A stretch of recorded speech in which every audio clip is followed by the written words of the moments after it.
구인유의 대화식 말씀기도 파트 1. 말씀 따로 기도 따로인 삶이 변하다. 챕터 1. 간청기도에서 말씀기도로 서툴게 시작된 말씀기도.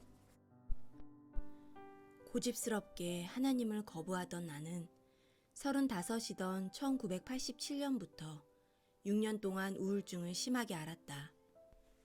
아름다운 콜로라도 볼더에서 평생 행복하게 살려던 꿈도 산산이 부서졌다.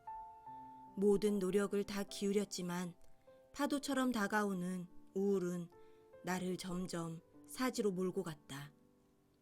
지난 6년 동안 어떤 약도 치료도 소용이 없었다. 누구도 날 도울 수 없었지. 이러다 정신병동에 갇힐지도 몰라. 그럴 바에야 차라리 내게는 사는 게 죽는 것보다 훨씬 더 끔찍했다. 죽어버리면 내 고통은 끝나겠지만 아내와 2 아이에게 한평생 지우지 못할 상처를 남기겠지. 그때 일주일 전에 만난 피 전도사님의 말이 생각났다. 구 선생님은 영혼이 병든 것 같습니다. 이제는 하나님께 도움을 청하시지요. 하지만 나는 받아들이지 않았다. 뭐라고? 내가 알지도 못하는 하나님을 믿고 의지하라고? 그러나 오후 내내 나를 가운데 두고 하나님의 치료와 죽음의 유혹이 팽팽히 밀고 당겼다. 한참이 지난 후에 나는 마지못해 주님 앞에 무릎을 꿇었다. 저는 하나님이 누구신지 모릅니다. 그러니 어찌 믿음을 얘기할 수 있겠습니까? 그저 저를 불쌍히 여겨 고쳐주세요. 영혼이 앓고 있다니, 오직 하나님만이 고치실 수 있다니, 이렇게 무릎을 꿇습니다. 아무 효과도 없는 항우울제를 더는 먹고 싶지 않습니다. 이젠 하나님밖에 없습니다. 제가 누구에게 더 기댈 수 있겠습니까? 그리고 차를 몰고 덴버의 피 전도사님 집으로 갔다. 함께 찬송가를 부르며 내 죄를 안고 가신 주님을 바라보았다. 그리고 나를 위해 십자가에서 죽으신 예수님을 구세주로 받아들였다. 오직 살기 위해 하나님의 손을 잡았다. 하지만 집으로 오는 길은 평소와 다름이 없었다. 모든 게 짙은 잿빛이고 슬픔이었다. 그러면 그렇지. 내가 괜한 짓을 했구나. 집에 도착하니 밤이었다. 침대에 고단한 몸을 누이며 생각했다. 이 병이 나를 잡아먹을 것인가? 하나님이 이를 다스릴 것인가? 그런데 하나님은 절절한 회개나 믿음 없이 오직 살기 위해 당신을 찾은 나를 불쌍히 여기셨다.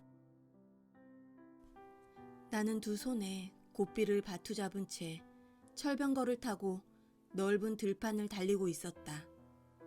그런데 이상하게도 수레바퀴 대신 12마리의 사자가 한쪽에 6마리씩 서로 꼬리를 물고 양쪽으로 둥근 바퀴를 이루고 있었다.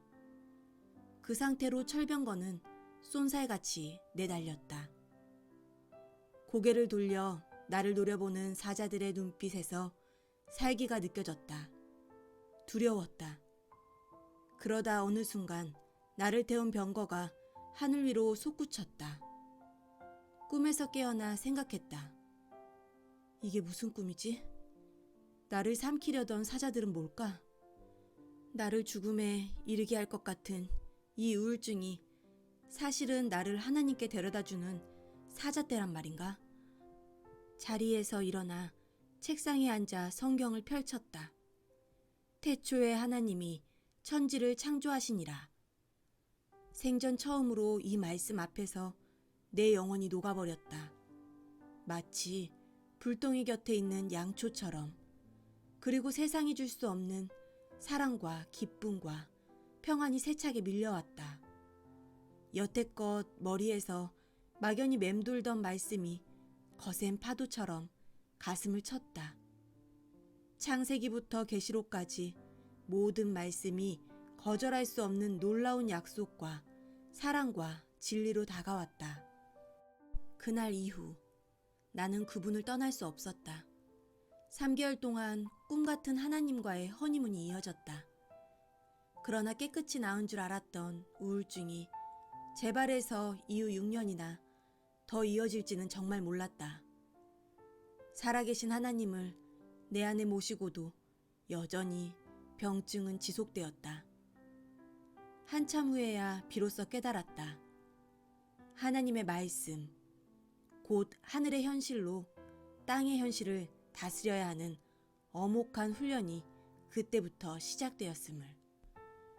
당시 나는 재발한 우울증을 두고 어떻게 기도해야 할지 몰랐다. 처음엔 남들이 드리는 기도를 흉내냈다. 하나님, 제발 이 병이 낫게 해주세요. 또한 나와 가족과 이웃을 위해 무언가를 해달라는 간청 혹은 강청 기도를 많이 했다. 얼마 지나지 않아 이런 기도는 수고로운 노동이 되었다. 3, 4개월이 지나 이게 아닌데 라는 생각이 들었을 때 하나님께서 내 호주머니에 있는 말씀 카드를 꺼내보면서 기도하라는 감동을 주셨다. 3, 5인치 카드에 적힌 말씀들은 파도처럼 밀려오는 절망적인 생각에 맞서려고 틈틈이 써놓은 것이었다. 비상약처럼. 그렇게 하나님께서 말씀 기도로 이끄셨고 나는 서툴게 반응하며 그분과 간단한 대화를 나누기 시작했다. 그러면서 가슴 깊이 파고드는 두려움과 수치, 외로움과 절망을 하나씩 베어버렸다. 처음에는 짤막한 말씀에 서툴렀지만 솔직하게 반응했다. 여러 단편적 말씀에는 죄송합니다 혹은 고맙습니다 라고 대답했다. 거의 다 회개 아니면 감사였다. 이 과정을 문답식으로 풀어보면 다음과 같다. 대화식 말씀 기도. 그 시작과 변화. 짧은 대화의 시작. 말씀 기도는 어떻게 시작됐나요? 남들처럼 기도하는 게 노역이라고 느껴질 때부터요. 어떻게 기도했나요? 비상약처럼 가지고 다니던 말씀 카드를 꺼내 말씀을 외치거나 그걸로 기도했어요. 말씀을 따라 주님과 어떻게 대화했나요? 처음에는 날 살려줘요 라는 비명소리만 넘쳤지요. 믿음으로 대화하는 건 엄두가 나지 않았어요. 그럼 언제부터 하나님과 친구처럼 이야기하게 됐나요? 잘 모르겠어요. 처음엔 부모와 어떻게 대화할지 전혀 모르는 아기 같았지요. 아기가 어느 날 갑자기 엄마! 라는 말을 터뜨리는 것처럼 나도 성경을 읽으며 몇몇 대목에서 고마워요 혹은 잘못했어요 용서해 주세요 라고 말하기 시작했어요. 속으로 말하는 게 아니라 입술로요. 그러나 하나님께 점점 다가갈수록 말씀을 두고 회개, 감사, 간구, 감탄, 찬양, 사랑의 고백, 질문, 상세 설명 요청, 탄식, 변론, 투정, 다툼, 화해, 침묵 등으로 반응할 수 있었지요. 언제부터 그런 반응을 하게 되었나요? 말씀을 따라 기도하는 게 조금 익숙해지자 감탄, 찬양, 혹은 사랑의 고백이 자연히 따라왔어요. 성경 말씀이 그렇게 이끌어갔지요. 탄식, 변론, 투정, 다툼, 화해 같은 건 좀 지나서였던 것 같아요. 성경 전체를 따라 하나님 모습을 여러 각도로 보면서 이래도 되겠구나 하는 자신감이 생겼어요. 어려운 대목에서 주님의 설명이 꼭 필요할 때는 질문하지 않을 수 없었어요.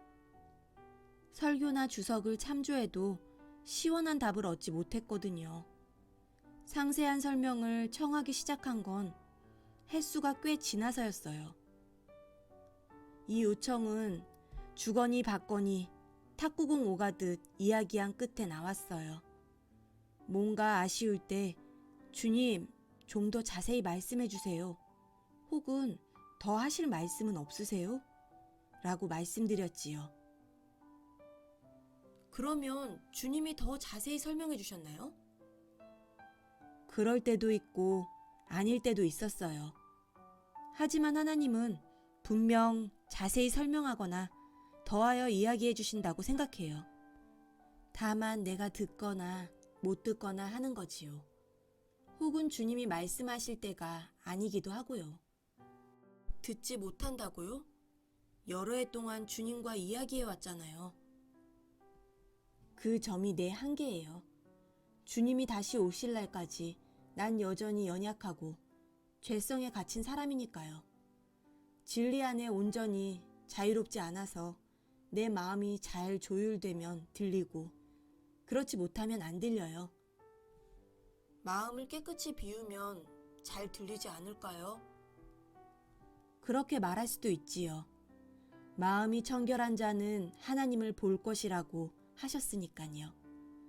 그러나 내가 준비되지 않아도 주님의 음성이 분명히 들릴 때가 있고 아무리 경건하게 귀를 기울여도 들리지 않을 때가 있어요. 하나님의 침묵과 내 침묵.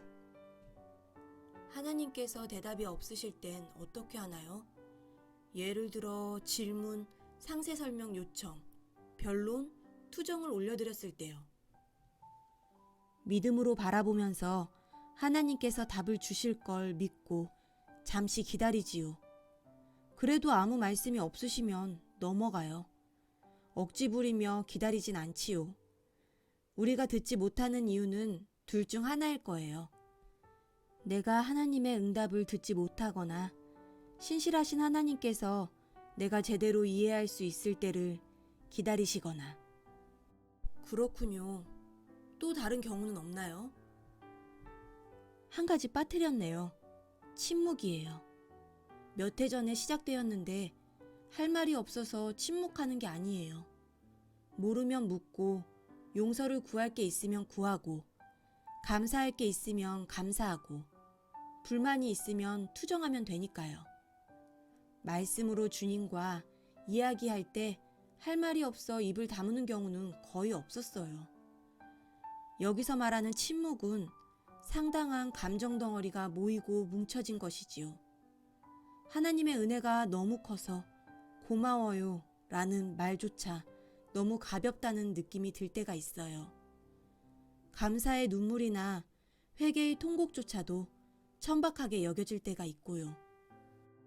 말로 다 설명할 수 없는 정서의 불덩이가 가슴 속에서 이글거리는 때지요. 그래서 이 침묵은 가장 뜨거운 감탄, 사랑의 고백, 혹은 뼈아픈 회개일 수 있어요. 하나님은 침묵하는 이 마음을 이해하고 아주 기뻐하시는 것 같아요. 말과 행동이 아니라서인지 훨씬 진하고 자유롭기도 해요. 역설적이게도 침묵은 가장 활발한 반응이에요. 이해가 잘 되지 않아요. 이해가 되어서 연습할 수 있는 게 아니에요. 체험한 후에야 이해되는 거라고나 할까? 친밀함으로 이끄시는 하나님. 하나님을 많이 사랑하지만 친한 친구처럼 느껴본 적은 없어요. 어떻게 그렇게 느낄 수 있나요? 그 과정은 아주 느리고 세미하고 가끔씩 끊어지는 음악 같아요. 처음 주님을 만났을 때는 눈물이 많이 났어요. 너무나 고맙고 죄송하고 감격해서요. 이것도 친밀한 감정이겠지요. 처음 몇 해 동안은 꼭 필요할 때만 하나님을 찾았어요. 잘린 나뭇가지에 잎들이 여전히 무성한 것처럼 주님과 함께 죽었지만 그때까지 움켜쥐고 있던 내 욕망과 가치들이 펄펄 살아있었지요. 그래서 하나님 곁에 바짝 붙어있지 못했어요. 그러다가 언제부터 그분과 가까워지기 시작했나요? 신앙 초기에는 하나님께서 그때그때 꼭 맞는 말씀을 쥐어주셨고, 그러면 그 말씀으로 이야기를 나눴지요. 믿음으로 거칠게 이야기했지만 마음이 조금씩 열렸어요. 이유 없는 슬픔이 찾아올 때, 억울한 고통을 당할 때, 어려운 결정을 앞두었을 때에는 말씀을 붙들고 주님과 자주 이야기했어요. 그분의 섬세한 사랑과 놀라운 지혜와 넉넉한 도움을 경험했지요. 초반에 나눈 말씀 기도는 나 좀 살려줘요, 구해줘요 였어요. 그러면 하나님이 구조대원처럼 급히 오셔서 생명의 말씀으로 건져내 주셨지요. 한참이 지난 후부터는 내 필요가 아니라 하나님의 필요에 따라 이야기를 나누도록 이끄셨어요. 일부 말씀이 아닌 성경 전체를 따라 대화하게 되었지요. 그러면서 해마다 하나님과 친밀감이 더 깊어졌어요. 그분의 마음을 보다 더 입체적이고 전체적으로 알아가는 걸음마 단계였다고 할까요? 전 성경 대화기도 시작. 하나님이 정말 친구라면 어렵고 힘든 것뿐 아니라 기쁘고 즐거운 것도 함께 나누어야 하지 않나요? 맞아요. 1993년부터 2010년까지 17년 동안 하나님은 내게 부모님 같기도 구급대원 같기도 했어요. 부분적 말씀으로 친구처럼 이야기하며 살거워지긴 했어도 풍성한 부활의 삶은 아니었지요. 나는 간신히 바닥을 기는 아기 같았어요. 앞으로 더 나아갈 수 없는 신앙. 같은 내용이 되풀이되는 모임과 집회에 지치기 시작했지요. 모든 걸 내려놓고 떠나고 싶었어요. 사랑과 기쁨이 넘쳤던 교회와 형제 자매에게서도. 그런데 어떻게 성경 전체를 따라가는 말씀 기도가 시작되었어요? 습관적으로 하던 말씀 묵상을 떠났을 때 비로소 시작되었답니다. 대부분 매일 묵상, 큐티, 성경 속 특정한 책, 한정된 구절이다 보니 매번 내 삶을 비춰주진 못했어요. 가끔 묵상을 빼먹거나 마치고 나서도 시큰둥할 때가 있었지요. 마음의 허기가 심해지고 막막했어요. 어떤 커다란 벽이 떡 버티고 서서 천상으로 오르는 계단을 가로막는 것 같았지요. 그 앞에 주저앉은 나를 하나님이 계속 지켜보셨나 봐요. 2011년 11월 9일 아이패드에서 성경 1년 1독을 우연히 발견했어요. 영어 표준역 스케줄이었지요. 그날 말씀은 열왕기하 22장, 히브리서 4장, 요엘 1장, 시편 77편이었어요.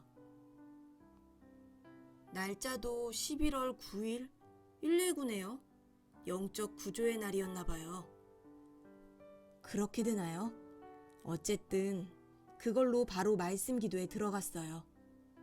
말씀으로 주님과 대화하는 건 그런 대로 익숙했으니까요. 그렇게 몇 년을 지내니 기쁘고 즐거울 때나 지극히 평범한 때나 주님께 마음을 쏟아놓게 되었지요. 회개나 감사로 그치는 게 아니라 슬픔과 기쁨, 불안과 평안을 솔직하게 나누었어요. 그러면서 점점 허물없고 거침없이 주님과 친구로서 이야기할 수 있는 확실한 근거와 자신감이 생겼어요. 말씀 전체에서 생긴 믿음이라고 할까요? 전 성경 대화 기도로 다가온 하나님의 얼굴. 그 근거와 자신감에 대해 좀 더 설명해 주세요. 우리가 지금 곧바로 지성소에 들어가 하나님 얼굴을 보며 이야기할 수 있을까요? 감히 하나님 얼굴을 볼 수 없을 것 같아요.